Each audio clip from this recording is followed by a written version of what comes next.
शाळेच्या प्रश्नांची उत्तरं लिहायला मुलांना कंटाळा येतो, कारण त्याच्यामध्ये मुलांना घोकंपट्टी वाटते आणि तोचपणा वाटतो.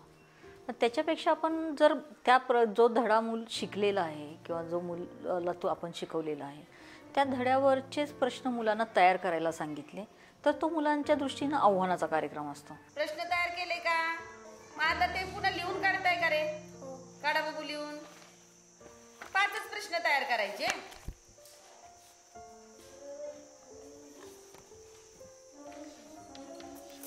कुणाचा झाला? ऐका रे ओमचा प्रश्न. पूर्वीच्या काळी माणूस कोठे राहत असे?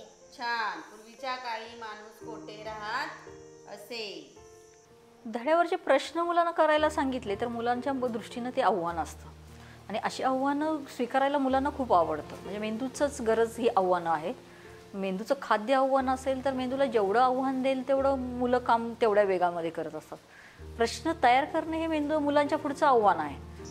बरोबर आहे तुझं. वाच. हा बघा याच्या प्रश्नामध्ये थोडासा बदल केला पाहिजे. काय खात असेल? काय खात असेल पण अगोदर काय आलं पाहिजे? काय खात असेल? कोण खात असेल? बरोबर आहे की नाही? मग तिथं काय प्रश्न आला पाहिजे? आदी मानव काय खात असेल? विचारांजली प्रश्न मोठ्याने विचार. माणूस काय खाऊन पोट भरत असे? अंकिता उत्तर सांग. माणूस तुमच्या काळी कंदमुळ खाऊन पोट भरत असे. बरोबर. सुरुवातीला प्रश्न तयार करताना मुलाला अनेक अडचणी येतात की व्यवस्थित प्रश्न तयार करता येत नाही, प्रश्न तयार करताना चुकतात, तोचपणा येतात. तिथं थोड्याशा मार्गदर्शनाची शिक्षकांची गरज असते. शिक्षकांनी व्यवस्थितरित्या मार्गदर्शन केले, प्रश्न तपासून पाहिले तर पुन्हा ज्या सुरुवातीला झालेल्या चुका आहेत त्या पुढच्या प्रश्नामध्ये मुलांच्या दिसून येत नाहीत. मुलं अनेक प्रकारचे प्रश्न तयार करतात. ह्या प्रश्न तयार केली तर गटामध्ये त्याचा सराव घेतात आणि पुन्हा गटामध्ये ह्याच्या प्रश्नमंजुषा जर आयोजित केल्या तर मुलांच्या सर्वच घटकांचा प्रश्न स्वाध्याय कार्डच्या मदतीनं चांगल्या पद्धतीनं सराव होतो. आता हे जे तयार केलेले प्रश्न आहेत मी तुम्हाला हे स्वाध्याय कार्ड देते.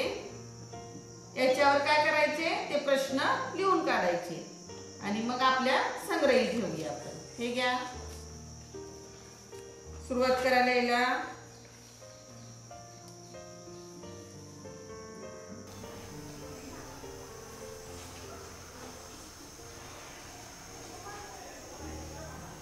ज्यावेळेस मूल प्रश्न तयार करतं ते एखाद्या कार्डवर मुलांनी लिहिणं अपेक्षित असतं आणि अशा प्रकारचे मूल ज्यावेळेस प्रश्न तयार करतं ना त्यावेळेस त्या धड्याचा पूर्ण सखोल अभ्यास करूनच मुलाला प्रश्न तयार करता येतात. म्हणजे प्रश्नांची उत्तर लिहिणं सोपा भाग आहे पण उत्तर माहीत आहेत पण उत्तरावरून प्रश्न तयार करणं ही त्याच्यापेक्षाही अवघड प्रक्रिया आहे. हा द्या चला आता